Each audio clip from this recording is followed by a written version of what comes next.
Hey yo, what's good? What's good? What's good? What's good? It's your boy here, and we are back. So check it out. We got this brand new banner today. Heroes Return. I love that. Nice title for a banner. Just Heroes Return. Could be any kind of hero. Just a regular 5-star, a demote, a legendary, a mythic. Who knows? Just Heroes Return. With no reason to specify, even though, yeah, we already know which heroes these are. So we're going to go ahead and take a look at this banner, but I just want everyone to keep in mind that within a week's time, we are going to get the trailer for whatever kind of banner we're getting at the end of the month this month. So they decided to be secretive about it, and they're not going to tell us what legendary, mythic, or emblem hero type of banners we're getting at the end of the month now. And I'm assuming that's because the Emblem Heroes were just black holes sucking up all the orbs from all the other banners. So my initial assumption for the end of this month's banner is that it's probably an Emblem Hero, because why else would they initiate the secrecy on a banner that is not an Emblem Hero, right? Like, if it was a legendary hero or a mythic hero, they'd just be like, alright, we'll tell you guys this one last time. But the fact that it's an Emblem Hero, I think this is the reason why they decided to start the secrecy. And then I'm not sure, I don't think they're going to do another Emblem Hero like next month, but they're just going to maintain the secrecy anyway, since they've already started doing so. So just bear that in mind. I think, of course, what you're going to want to do is save all your orbs for Emblem Hero banners. So this is not really a banner you're going to want to consider summoning on, and they made it real easy for us this time around, where there's not really too much value going on here. Of course, there are great units. We can start on Colorless, because I think Hortensia is probably the best unit overall on the banner. Of course, her being a staff-type unit, you're free to give her a bunch of good stuff, like Holy Pressure, which is a very good special for these staff units, especially with the advent of the Lin Ring, because now you can just inflict gravity on enemies from a mile away, which is pretty good. Of course, there's also Ice Lock you can give her now, which is pretty much the best assist in the game, but it's only for staff types. And there's some good ace skills you can give her now, too, like Sway, which is pretty solid. Gives you built-in Wrathful Staff, so you don't have to run Poetic Justice anymore if you don't want to. You could go for, like, Resonance or something else. So Hortensia, I think, is definitely the arcane hero of choice on this banner. Also, she's still the only arcane staff-type unit, so that is definitely a bonus in her favor. She is accompanied by the arcane Soth over here, who, I mean, he's still a decent fodder option, because at the end of the day, he is an infantry-type unit, so you're free to give him Lagu's Friend, Lagu's Loyalty, Kanto Control, which has lost significant amounts of value now that we have Sakura. But if you're not fighting Sakura, like if you're in SDS and you just want to veto her, then of course Kanto Control is still going to be very helpful. But there's not really too much else to say about him. I guess there are good ace skills you can give him now too, though, like Perfect Attack and Speed is an option, or what else is there? Sly Swift, I believe you can give him. Actually, can you give him Sly Swift, or was that cavalry only? Or I believe infantry can get Sly Swift, right? Sly Swift Sparrow, because otherwise we'd just be running like Flared Sparrow on all these guys. So I think he can get Sly Swift as well, which is pretty good. So overall, solid options. His arcane weapon, though, is not the best in slot anymore. I think the arcane Layla has a better dagger now, but it's okay. It can still be serviceable, I guess, if you're just, like, out of options, or you're just looking to get something right now. So Colorless is probably the best color overall, because we have 2 arcane heroes and 2 solid ones, one really good one. Okay, next up we can take a look at Red, where we have Arcane Mommy. Mommy with the big rack. Gotta love that. So Lumera here, Fallen Lumera. She's kind of in the same boat as Arcane Soth, where she is still, at the end of the day, an infantry hero, which infantry exclusive skills are probably the most valuable. Is that true? Or is it armor, or is it infantry? Probably armor, because they've got more, like, I mean, the armor exclusive skills are damn near, like, unit builders. You put that on a unit, and they're just set for life. Like, you give them Twin Near Save, you give them Briar Save, or Shield Fighter, or something like that, and they're good. But more so for the infantry types, they get a lot of good supporty type of stuff, like Kanto Control and so on. So I mean, she has access to all the infantry skills. Then she also has access to all the dragon skills, which is another big bonus in her favor. So stuff like Dragon's Roar, Barricade, and High Dragon Wall, all those really high scoring skills you may want to have for Arena are all really good options for her. So this Fallen Lumera is still a very potent force when it comes to skill inheritance, as she also sets up the stone tiles in one of the craziest radiuses of effects, 5 columns by 5 rows. That's damn near half the map. So a pretty good ability to just set up stone tiles if you need it. Just changing terrain is always good to have access to. So Lumera is solid. She is accompanied by Ascended Fear, who is unfortunately not solid.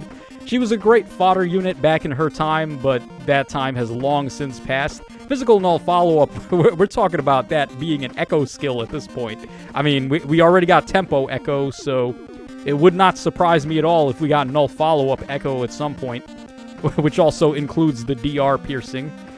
And then the rest is really not too great. Attack and Speed Oath 4 had its day, but again, that day has long since passed. And then Attack and Speed Finish 4, which is okay still. I mean, it can kind of compete with Sly Swift Sparrow a little bit, because it does have one benefit of being a dual-phase skill, whereas Sly Swift Sparrow is player phase only. But in terms of just dealing the heaviest amount of DPS, I think Sly Swift is better. So there is that to consider. Alright, then on blue, we've got Aided Regan, who is our aided hero of the banner, and probably the reason why they just decided to call this Heroes banner, because now we've got like 4 different types of heroes in here. We have the aided heroes, we've got the ascended heroes, we've got attuned heroes, we got rearmed heroes, like all kinds of different heroes now. So I think that's probably the better reason why they decided to just make the name more casual and more simplified, as opposed to naming every different type of hero. But regardless, this aided Regan, her aided equipment is the drone that she's got carrying around there, which isn't my favorite out of all of the aided effects. I think I like the one from Dagger the most, the eagle. That one's pretty cool. And then Yunaka also has the cat. So those are the 3 aided skills that we have right now. But yeah, the drone is pretty cool if you want to go for that, but the actual aided hero effect of +1 to all stats is not really all that hot. Certainly not compared to the Broccoli Florets, which is give you a second access to a boon, which is a lot better. But this Regan does have really good fodder. She's got Attack and Speed Excel and then Shadow Shift, both of which are pretty valuable skills to go for. She does have a unique special, which is a pretty good one. And then her weapon is okay. I remember when they initially showcased this unit, they had her just tearing through Hater. Mythic Hater, which is a pretty impressive showcase considering this unit has type disadvantage against that Hathorun. And then also Hathorun is a pretty tanky unit overall. But how good is this Regan now, really? Like, if you were to use her right now, she's probably still decent enough. She definitely got a bit of a buff with the addition of Sakura, because you can have this unit just run in and take something out and then Kanto back basically 6 spaces away if she is within range of Sakura to do that. So maybe not the worst hit and run option, although there are definitely better, like Emblem Sigurd and Emblem Celica and a whole bunch of others, like what was Yunaka? Aided Yunaka, she's pretty good too. So like there's just a lot of units you can combo with Sakura. So this Regan being a good unit with Sakura is not really saying much. Every unit is good with her. So yeah, if you want to go for it, I think there is definitely value to be had in terms of fodder, and then also, if you want to just get the aided essence, that could be good. But otherwise, definitely a skip. Then we have Ascended Amelia, who can give you a Floret if you've never summoned her before. Should have said the same thing about Fear over there, but it is what it is. The Florets are good, but they're not something I would break orbs for. Like, if you're saving orbs, you're trying to, like, save up for the Emblem Hero or whatever goals you've got in mind for your orbs. I don't think it's worth using them just to get a Floret. So that would just be my take on that. Now, fodder-wise, this is pretty rough for Amelia, because she doesn't have any of the recent armor skills like Shield Fighter or Twin Far Save or Briar Save or anything like that. She does have Armored Beacon, which is pretty good, but outside of that, not really much going on in terms of fodder here. And then She's one of these fast type of armors where she's trying to tank by just being fast, where the enemies are going to have a hard time doubling her. But that's kind of out of style for these armors right now, considering they just want to have sky-high defense and res to try their best to live hits and abuse either shield fighter or twin far save or near save. So I would actually prefer the defense and res build for these armors now as opposed to speed. So unfortunately for Amelia, she is just a victim of circumstance. Alright, and then finally on green, we have the Attuned Nino and also the Ascended Merrick. Merrick has been on a lot of these banners lately, hasn't he? Yeah, he's been on a lot of these, like, end-of-month heroes banners where they just dump all the Ascendeds and rearms and so on. But hasn't really held up too well, all things considered. He was a decent DPS option. Like, he could threaten Emblem Ike back in the day when this guy came out, but I mean, right now, everything is threatening Emblem Ike. So that's not really a good, what you call it, like a good litmus test for how good these offensive units are now anymore. I would say, if you want a good litmus test of how good a unit is offensively, see what they're doing against the New Year, what's the phrase again? New Year Needhogger and also the Valentine Rhea. Those are the two units of choice to test your offenses against. So Emblem Ike, not really so much anymore. This guy's fodder is also not so good. Insighted was still kind of decent, but with some of the new C skills we've been getting lately, I don't really think Insighted is where it's at anymore. It is still a good status effect, though, if you've got allies that can just give Insighted support. Like the Attuned Azura, for example, she gives it when she dances, or the Christmas, what was it, Christmas Female Shez. She gives Insighted at the start of the turn to allies in 2 spaces. So, like, that's where you would want to get Insighted from now, as opposed to running it as a C skill.